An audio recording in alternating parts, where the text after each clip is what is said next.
خان صاحب میرا آپ سے سوال ہے کہ ریزرو سیٹس کا کیا کرائٹیریا ہے خواتین کے لیے، کیونکہ بہت ساری پڑھی لکھی خواتین جو ہیں وہ پولیٹیکل سسٹم کا حصہ بننا چاہتی ہیں، انڈیپینڈنٹلی آنا چاہتی ہیں.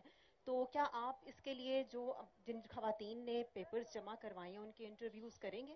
اور کیا کرائٹیریا، اور آگے آ کے بھی جب آپ انشاءاللہ جب وزیر اعظم پاکستان بنیں گے تو خواتین کے لیے کیا ایسی اصطلاحات کریں گے کہ وہ آگے بڑھ سکیں انڈیپینڈنٹلی؟ جی شکریہ. دیکھیں، سب سے پہلے تو یہ پہلی دفعہ میں سب کو انٹرویو کروں گا.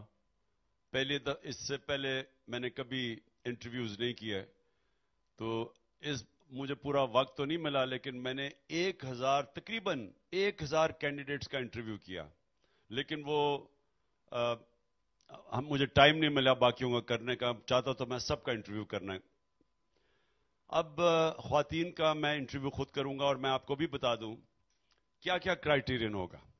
سب سے پہلے پارٹی کی وفاداری، کہ کتنی دیر پارٹی میں ان کا کتنی دیر رہ چکی ہیں اور ان کا کتنی وفادار رہ چکی ہیں.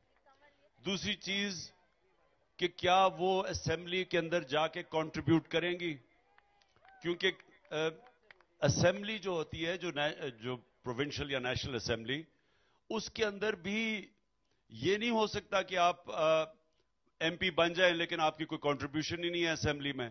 اور میں یہ کہوں گا کہ پنجاب اسمبلی میں ہماری خواتین کی بڑی زبردست کنٹریبیوشن تھی، تو یہ میں ضرور کہوں گا. تو وہ ہم سارا نوٹ کر رہے ہیں کہ جن کی کنٹریبیوشن تھی اور کئیوں کی نہیں تھی تو وہ ہم چینج بھی کر دیں گے. اور یہ نیشنل اور پروونشل اسمبلی میں دونوں کا. پھر ایک تیسری کیٹیگری ہے ٹیکنوکریٹس کی، کہ جن کی کسی ایک شعبے کے اندر اسپیشلائزیشن ہے.